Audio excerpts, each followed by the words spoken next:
Hello students, this is your bio class. बच्चों, आज हम बात करने वाले हैं tools of recombinant DNA technology के बारे में। इससे पहले जो हमारा फर्स्ट कंसेप्ट था वो हम डिस्कस कर चुके हैं। आई होप आपको अच्छे से क्लियर हो गया होगा। तो चलिए बात करते हैं tools of recombinant DNA technology. बच्चों, सबसे पहले हमें समझना है इसके अंदर कि इस टेक्नोलॉजी के अंदर कुछ हमारे जो टूल्स हैं बेसिकली वो कौन से रहने वाले हैं। रिस्ट्रिक्शन एंजाइम्स है, पॉलीमरेज एंजाइम है, लाइगेज है, वेक्टर्स है और host organism. Okay, restriction enzymes हमारे क्या फंक्शन करेंगे, पॉलीमरेज एंजाइम क्या फंक्शन करेंगे, लाइगेज, वेक्टर्स, ये सारी चीज़ें हम डिस्कस करेंगे। तो बच्चों, अगर हम बात करें रिस्ट्रिक्शन एंजाइम क्या होता है। मुझे एक नेचुरल डिफेंस मैकेनिज्म है जो किसी भी प्रोकैरियोटिक किसी भी ऑर्गेनिज्म के अंदर प्रेजेंट होता है अगेंस्ट बैक्टीरियोफेज यानी कि बैक्टीरियोफेज से लड़ने के लिए।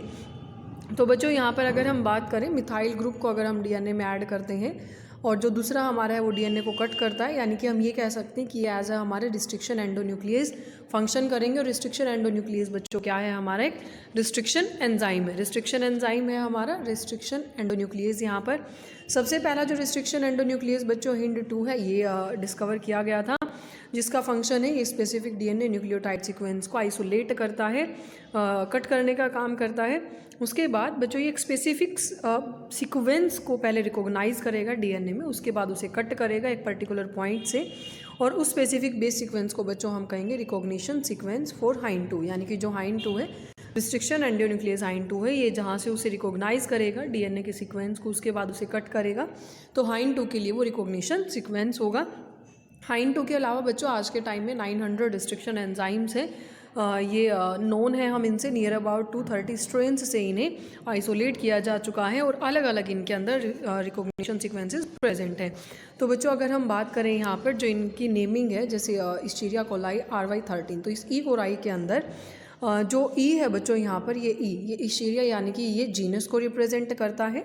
जैसे हमने 11th में आपने फर्स्ट चैप्टर में पढ़ा होगा, जीनस एंड स्पीशीज़ दो टर्म्स हैं हमारी बायनोमियल नोमेनक्लेचर में। तो जीनस एंड स्पीशीज़ में बच्चों यहाँ जो ई है, यहाँ पर ये इस्टीरिया को यानी कि जीनस को रिप्रेजेंट करता है।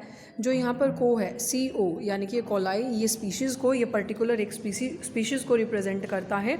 उसके बाद बच्चों जो हमारा यहाँ पर R प्रेजेंट है, ये स्ट्रेन को, और जो 13 है यहाँ पर, ये 13 बच्चों जो रोमन न्यूमरल है, ये दिखाता है यहाँ पर कि एंजाइम जो आइसोलेट किया गया है उसे किस सीक्वेंस में, किस ऑर्डर में उसे आइसोलेट किया गया है। तो बच्चों जो रिस्ट्रिक्शन एंजाइम है, काफ़ी लार्ज क्लास ऑफ एंजाइम से ये बिलोंग करते हैं, जिसे न्यूक्लियेजेस हम बोलते हैं। दो तरह के हमारे यहाँ पर न्यूक्लियेजेस प्रेजेंट है, one is exonuclease, another one is endonuclease. Exonuclease बच्चों न्यूक्लियोटाइड को रिमूव करता है डीएनए के पर्टिकुलर एंड से, और एंडोन्यूक्लियस बच्चों एक स्पेसिफिक पोजीशन पर कट्स यहाँ पर लगाता है, या डीएनए को कट करने का एक स्पेसिफिक पोजीशन से काम करता है। ओके, तो हर एक जो रिस्ट्रिक्शन एंडोन्यूक्लियस है बच्चों, उसके अंदर एक स्पेसिफिक पैलिंड्रोमिक न्यूक्लियोटाइड सीक्वेंस होता है डीएनए के अंदर।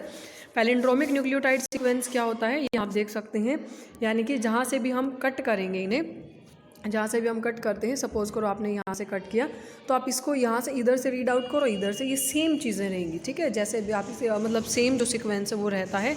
5 प्राइम टू 3 में आप इसे रीड करो, या 3 to 5 इसे रीड करो, तो जैसे ये GAATTC, ठीक है, तो ये यहाँ पर रहेगा। और उसके बाद ये कट करने के बाद बच्चों हमारे पास आगे हम अभी डिस्कस करते हैं। ठीक है, तो इसे पैलिंड्रोमिक न्यूक्लियोटाइड सीक्वेंस कहेंगे, जैसा यहाँ पर आप देख सकते हैं डायग्राम में भी दिखाया हुआ है। स्टेप डिस्कस किया था, सेम एज इट इज़ वही है। जो रेप्लिकेशन है वो यहाँ पर प्रोसेस हो रही है, वेक्टर डीएनए है ये, यहाँ से कट किया गया। यहाँ आप देख सकते हैं दोनों सेम सीक्वेंसेस, यहाँ पर आप देख सकते हो जो ये स्टिकी एंड है AATTC, ठीक है। उसके बाद बच्चों ये दोनों रेप्लिकेट करेंगे, रिकम्बिनेंट डीएनए की यहाँ पर फॉर्मेशन हो जाएगी। यानी कि जब कट करने के बाद हमारे पास दो स्ट्रेचेस बचेंगे, दोनों ही स्ट्रेचेस किसके होंगे, दोनों ही जो स्ट्रेचेस हैं सेम स्टिकी एंड के बचेंगे, दोनों ही स्ट्रेचेस में सेम सीक्वेंस यहाँ पर प्रेजेंट होगा। तो इस तरीके से रिकम्बिनेंट डीएनए की फॉर्मेशन हो जाएगी। कंप्लीट डायग्राम बच्चों जो हमने फर्स्ट कंसेप्ट पढ़ा था उसके ऊपर बेस्ड है।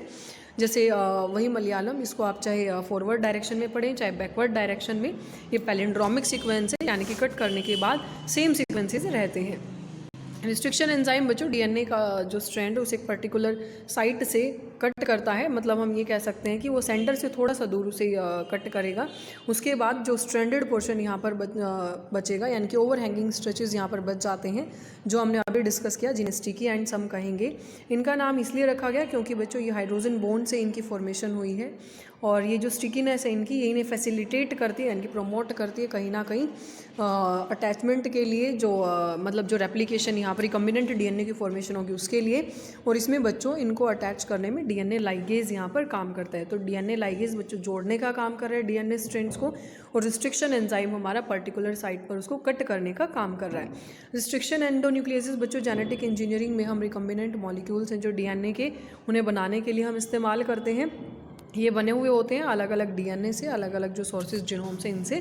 तो अगर बच्चों सेम रिस्ट्रिक्शन एंजाइम को यूज़ करके हम डीएनए फ्रेगमेंट्स में कट लगाएंगे तो डीएनए जो फ्रेगमेंट हमें मिलेंगे वहाँ पर जो स्टिकी एंड्स मिलेंगे वो सेम तरह के ही, सेम काइंड के स्टिकी एंड्स हमें ऑब्टेन होंगे, जो डीएनए लाइगेज की हेल्प से, डीएनए लाइगेज एंजाइम उसके बाद उन्हें एंड टू एंड ज्वाइन करने का काम करेगा। ये सेम वही जो फर्स्ट कंसेप्ट के ऊपर बेस्ड है, जो हमारा डायग्राम में वो शो किया हुआ है। ये फॉरेन डीएनए है, ये वेक्टर डीएनए, प्लाज्मिड है। सेम रिस्ट्रिक्शन एंजाइम दोनों को, फॉरेन डीएनए और वेक्टर डीएनए को एक स्पेसिफिक पॉइंट पर कट करेगा, तो सेम जो हमें स्टिकी एंड्स वो मिलेंगे। उसके बाद ये यहाँ पर डीएनए लाइगेज की हेल्प से अटैच हो जाएंगे। उसके बाद प्लाज्मिड इन्हें आगे ट्रांसफॉर्म कर देगा ई कोलाई बैक्टीरिया के अंदर। देन सेल्स यहाँ डिवाइड कर जाएंगे बाइनरी फिजन के थ्रू। ओके, तो ये फर्स्ट कंसेप्ट बहुत इंपॉर्टेंट है बच्चों, पहले आपको अच्छे से समझना, उसको पढ़ना, उसके बाद ही आपको ये कंसेप्ट क्लियर होगा। उसके बाद बच्चों एक चीज़ हमें यहाँ पर समझ आती है कि जब तक कि वेक्टर और जो सोर्स डीएनए हमारा सेम रिस्ट्रिक्शन एंजाइम के साथ काम नहीं करता है, तब तक रिकम्बिनेंट वेक्टर मॉलिक्यूल क्रिएट नहीं होगा।